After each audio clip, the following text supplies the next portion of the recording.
আমাদের গ্রামের বউদের না বেশি বুঝলেই আমরা দোষী।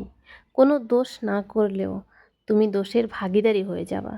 আমাদের বউদের আসলে চোখ থাকলে যদি অন্ধ, আর কান থাকতে যদি না শোনো, মুখ থাকতেও বলবে না, বোবা হয়ে থাকবে। তাহলে তুমি খুব ভালো হতে না পারলেও কিছুটা হলেও দোষের ভাগীদার কম হবেন। তো বাদ দাও এসব কথা, চলো। আজ খুব বৃষ্টি পড়ছে, সারা দিন বৃষ্টি হচ্ছে, রাত্রেও বৃষ্টি হচ্ছে। তো চলো আমি কি কি কাজ করলাম সেটাই তোমাদের সঙ্গে একটু বলি। যেহেতু বৃষ্টি হচ্ছে পুরোটা দিন, তো বুঝতেই পারছো যে কাজ করতে যারা গ্রামের দিকে থাকে তাদের খুবই কষ্ট হয়, ভিজে ভিজে কাজগুলো করতে হয়।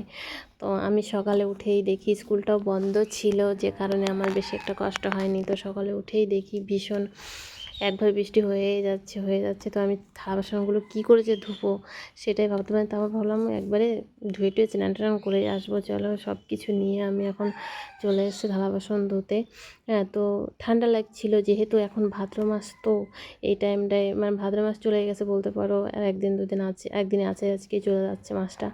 তো আমি ভাবছি যে মানে এত ঠান্ডা লাগাবো জলটা, জ্বর চলে আসবে, আবার এদিকে অ্যালার্জির সমস্যা আছে জল ভিজলে। তবুও করতেই হবে, আমাদের গ্রামের বউদের আর এসব থেকে ছুটি থাকলে তো আর হবে না। আমরা তো আর সেই শহরের মেম সাহেব না যে ঘরে বসে সব ধুয়ে টুয়ে পরিষ্কার করে নেবো। আমাদের এসব এঁটে বর্তন মানে বাইরে না ধুলে দেখবো ভালো লাগে না। আর বিশেষ করে এই বাসি বর্তনগুলো তো একদমই ঘরে ধুতে ইচ্ছা করে না। যতই জল নিয়েই করো, যে বৃষ্টি ভিজবো না, দেখি একটু পাশে জল নিয়ে, কিন্তু সেভাবে হয় না। হয়তো কী বলো তো, দুটো একটা বাসন হলে হয়, কিন্তু এই বাসি বাসন যেগুলো অনেক থাকে সেগুলো আর হয় না। তো আমি সকালেই ভিজেই এইসব কাজগুলো করে নিচ্ছি। আবার এদিকে সব ছেলে মেয়েগুলো উঠে গেলে তাদের আবার চা করতে হবে, আর এসব বর্তনগুলো রাত্রের বর্তন। আমি সকালে এখনও চাটা কিছুই করিনি, সকালে উঠে এসব করতে এসেছি। তো তোমরাও কেমন মতন ভিজে ভিজে কাজ করো নাকি জানাবে। তা আমি মানে ভিজে ভিজে এই বৃষ্টিতে ভিজতে ভালো লাগে, কিন্তু এখন যেহেতু এই সময়টা আর ভালো লাগে না, কারণ এই সময়টা জ্বর টর সর্দি কাশি ভীষণ আকারে হয়ে থাকে।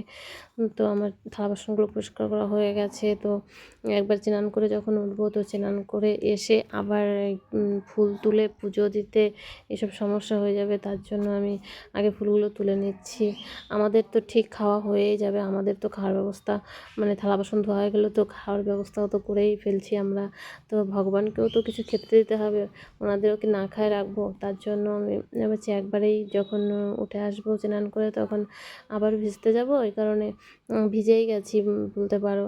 এই কারণে ফুলগুলো তুলে নিচ্ছি। আর এদিকে ওইখানে একটা তাঁবু দেওয়া আছে, ওই গেটটা লাগানো হয়নি, তো সেই পচে গেছে রোদ্রে। আর এদিকে বৃষ্টি হয়েছে, সারা রাত হাওয়া চলছে, দিনে হাওয়া চলছে, তো ওটা খুলে গিয়েছে। তো সেইটাকে আমি এবার একটু বেঁধে নিলাম।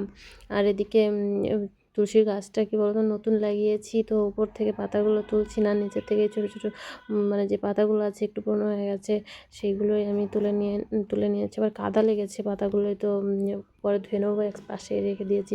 আর এদিকে এসে দেখি আমার সেই মানে একদম শখের দুটো গাছ, একটা সাদা আর একটা কালারিং যে নয়নতারা, এত সুন্দর গাছ দুটো আমি মানুষ করেছি। মানে বলতে পারো আমি খুব যত্নই এদের রাখি, মানে ভীষণ যত্ন করি, এদের নিয়েই তো আমার টাইম কেটে যায় আরও। মানে সারাদিন কী বলতো, শুধু মাঠে ঘাটে কাজ করলে যে কাজ থাকে সেটা তো না, আমাদের বাড়ির বউদের অনেক কাজ থাকে বাড়িতে।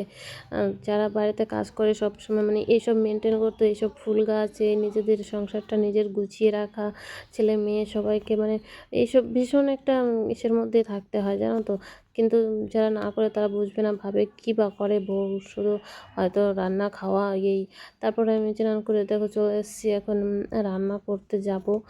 তো রান্না করতে সেটা কী বলো তো, মাথাটা ভীষণ ভিজে গেছে একদম বৃষ্টির জলে। তো ভয় লাগছে যে আমার ঠান্ডা জ্বর আবার না এসে যায়। তো এদিকে বিকাল হয়ে গেছে, তো আমি কটা পাঁপড় ভেজেছি, ছেলেটা বলছে মা চা খাবো, তো ও জোর করে চা বানাবে।